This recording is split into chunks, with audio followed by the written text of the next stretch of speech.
everybody. I just want to mention real quick that I've been notified of the fact that the anime is introducing material from the manga a lot sooner than the manga actually did.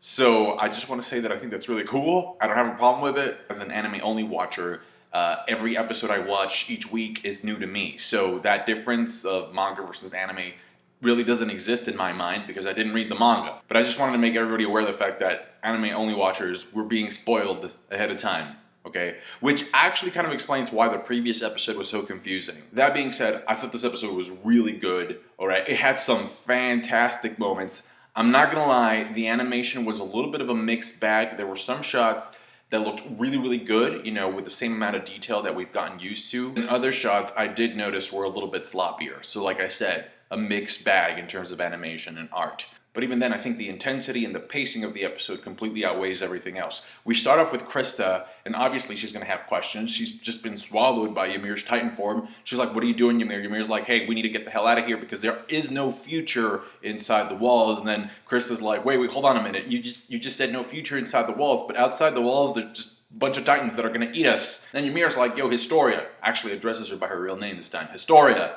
I'm gonna tell you something real quick. Everybody that you meet has at least one or two flaws. If you could just learn to overlook that, they're actually not that bad. What? I mean, call me crazy, but wanting to eat you alive is like a pretty big flaw in my book. But then Historia wants more of an explanation and she asks Ymir, are Bertholdt and Reiner threatening you to do this, to go along with this? And so Ymir basically reveals, and this is a straight up lie, alright? She basically tells Historia, I stole a Titan power, and so these guys are after me, but if I turn you in, then at least I have some leverage to negotiate, for my crime, for my punishment. But we know that's absolutely false because in the previous episode, we literally saw Ymir being thrown out of a wall, alright, being turned into a Titan. So she didn't steal anything. So that's just straight up lies. And by the end, thanks to Connie and Sasha, mainly thanks to Connie, we figure out that she was just lying. And that the real reason for Ymir's behavior is just straight up 100% lesbian love. To the point where protecting Ymir turns out to be the reason for Historia's first kill. That's how much they care about each other. They protect each other. Anyway, the cavalry shows up, and Bertholdt's reaction to Mikasa coming for his ass is just hilarious. He's like, Reiner, she's coming! And I think if you pay attention to the sound in that scene, I think he says something like, oh! I mean, this guy just straight up knows he does not stand a chance against that monster. There's a shot where she's peeking in through Reiner's fingers, just glaring down at Bertholdt like she's the Tyrannosaurus Rex from Jurassic Park. And Mikasa actually has a pretty good line in this episode because despite the mental preparation that we saw as the the cavalry was like getting closer to the armored Titan, she was saying like, I'm ready to kill everybody. Like if I have to take him down, like I won't hesitate this time like I did back in the wall when they transformed for the first time. I'm killing everybody if I have to just to get Eren back. So she gets confronted by Historia and she doesn't actually hurt her. And Historia's actually protecting Ymir, and then Mikasa delivers that line, which I think is really good because it just showcases how strong her conviction is. She basically tells Historia, listen, alright, there's only so many people that I can afford to care about at this point. And my enemies, the Titans, made sure who those people were back when they busted up the wall. So my will is set in stone. Like, if I have to prioritize, if I have to kill you and Ymir to get to Eren, I'll do that. And she actually doesn't say it that way. In fact, she flips the script on Krista to make it seem as if it's her decision because she basically tells her, all right, you're going to have to choose. Are you putting Ymir over Eren? Because if that's the case, then I'm going to have to deal with you. And Krista has to make a choice at that point. So yeah, Mikasa's just so good at adding pressure to other people. And so Historia tells Ymir, all right, just don't get involved. Don't get involved, Yamuruuu. Good girl. Then we get another good character moment from Bertholdt. It's basically the equivalent of what happened with Reiner in the trees. You know how Reiner reached pretty much like a breaking point?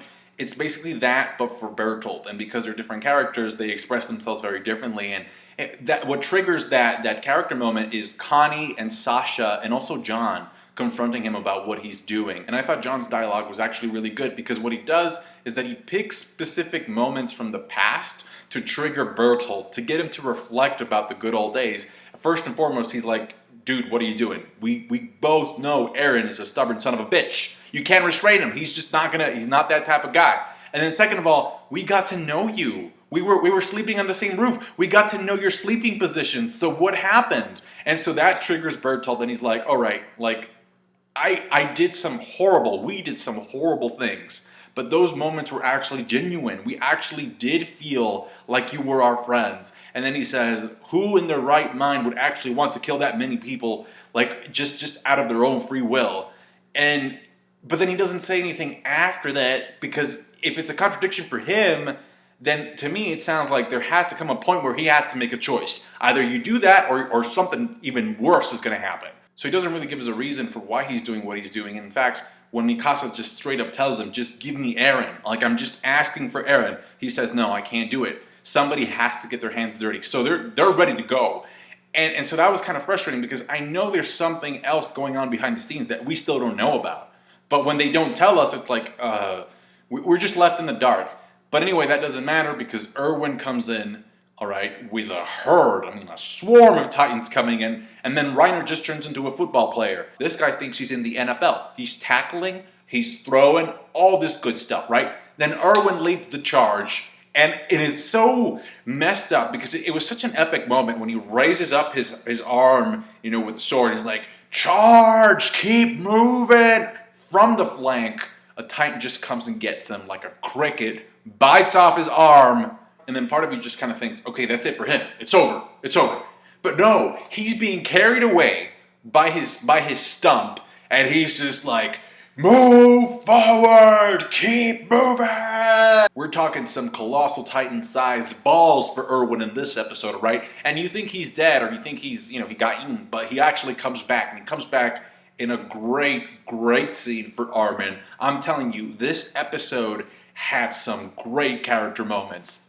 Almost everybody got to shine in this episode from the supporting cast. I like how the episode literally shows that it's because of Armin that they were able to get Eren back. How sometimes brains overpowers brawn. Like Mikasa, like a Titan had actually gotten her, all right? If it weren't for John, he actually has a crush on her, I think, right? So he comes in there, pokes the Titan's eyes out and saves Mikasa. But Armin, so hold on. Reiner needs to stop giving Bertholdt cover because he needs to use his hands, okay? And so that exposes Bertholdt and Eren. So Armin comes in, and I have to admit that the scene is actually, it's a very conflicting scene, because Armin's not a fighter. So we know from the start that he has to play it smart. He has to say something smart to get these two to question their cause or what they're doing. And he actually he actually tells Bertholdt, are you going to leave Annie? And the way that he actually comes up with what to say is because he remembers the way that Bertholdt used to look at Annie back when they were trading. So last week, I think it was last week, when Reiner was telling Bertholdt, you should probably tell Annie how you feel. I thought that scene just came out of nowhere and really didn't serve a purpose. But now I find out that scene was actually there to foreshadow this scene with Armin, because Armin is using that as ammo to get them to hesitate. Like, you guys know she's being tortured, right? Like, they're torturing her, and you're just going to straight up leave her? Like, so it was a very conniving thing to do. I was surprised by Armin, but at the same time, it's kind of like these circumstances kind of push you to do and say these things. It was very intense, very realistic. It's kind of like the whole all is fair in love and war type of situation. One-armed Erwin comes in there to slash Bertholdt. I'm kind of confused. Would that actually trigger a colossal transformation? Or no, not in this case. Anyway, Erwin just falls to the ground. It's actually kind of funny. He's just like at peace, like, I did it!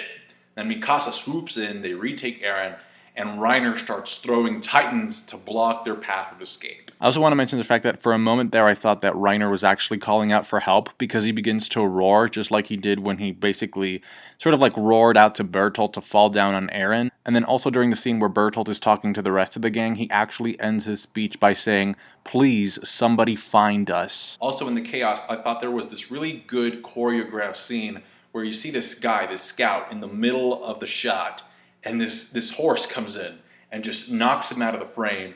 And then this other scout riding a horse slam into this horse, and the impact of the crash of those two horses send this scout flying, and then the Titan eats that scout. I thought that was really good choreography for one scene. Mikasa and Eren get hit. They're on the ground. Mikasa is still hurt because of the way the Titan grabbed her. And lo and behold, we have the return of the Titan from the first episode of Attack on Titan, the one responsible for eating their mom. If there's a Titan that can get Mikasa and Eren shook, it's this piece of crap right here. And not only that, but we saw the preview, it kind of seems like Hannes is going to sacrifice himself.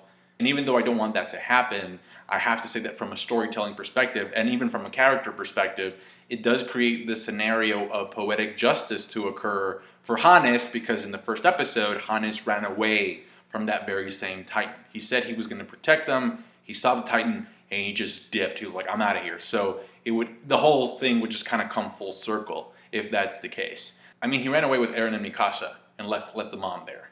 That's what I meant.